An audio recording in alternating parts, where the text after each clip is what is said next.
जितने भी आप राष्ट्रीय प्रवक्ता बैठे, टीएमसी हो, सपा हो, आप हो, वो सब के नेताओं में एक ही चीज कॉमन है, वो सब प्रधानमंत्री बनना चाहते हैं।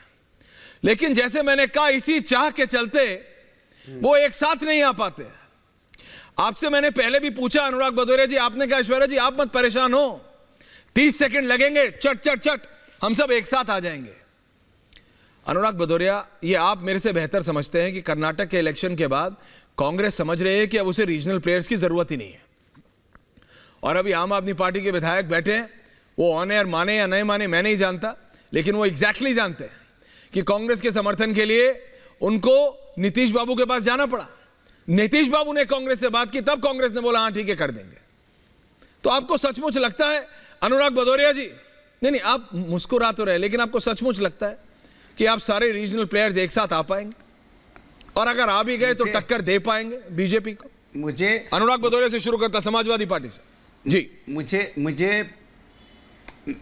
मुझे भारतीय जनता पार्टी की सोच पे तरस आ रहा है, दया भी आ रही है। ठीक है, उनकी सोच अच्छी है। अब वो ये कांग्रेस क्या सोच रही है, विपक्ष के नेता क्या सोच रहे हैं, वो अलग बात है। भारतीय जनता पार्टी सोच रही है हमने हर तरह की राजनीति कर ली, हमने तो जाति धर्म की भी राजनीति कर ली, लेकिन देश की जनता समझ गई है कि देश की जनता राष्ट्र के मुद्दों पे राजनीति चाहती है, राष्ट्र के मुद्दों पे बात करना चाहती है। तो वो सोच रहे हैं कि आप कौन सा मुद्दा लाएं।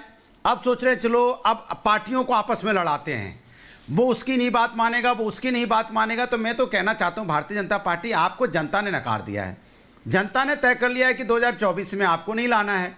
अब ये चूंकि जो चुनाव होगा जनता वर्सेस भारतीय जनता पार्टी होगा, आप इस चक्कर में पड़े रहे। जैसे कर्नाटक में आप रास्ता दूसरा पकड़ रहे थे, जनता ने रास्ता दूसरा पकड़ा हुआ था। तो आप जनता के मूड को नहीं समझ पा रहे हो। जनता के मूड को समझिए, आप दलों के पीछे मत भागिए।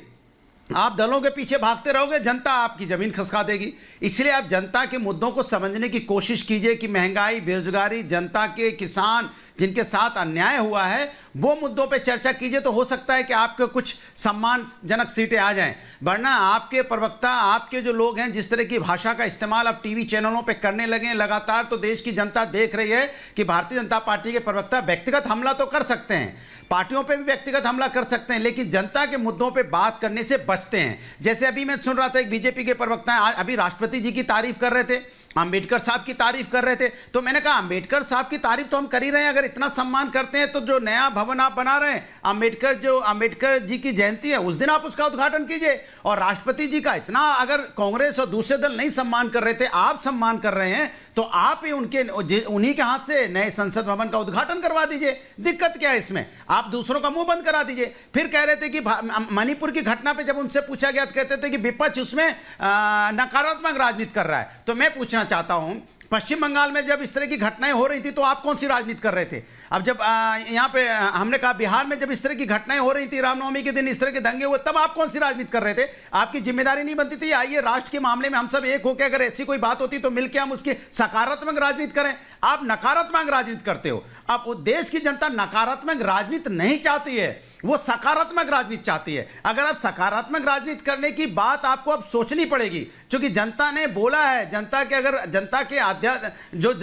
जो आपको आदेश दे रही है, वोट के माध्यम से जो संदेश दे रही है, वो संदेश आप समझने की कोशिश नहीं कर रहे हैं। ओके ठीक है अनुराग जी, समाजवादी पार्टी ओके। नकारात्मक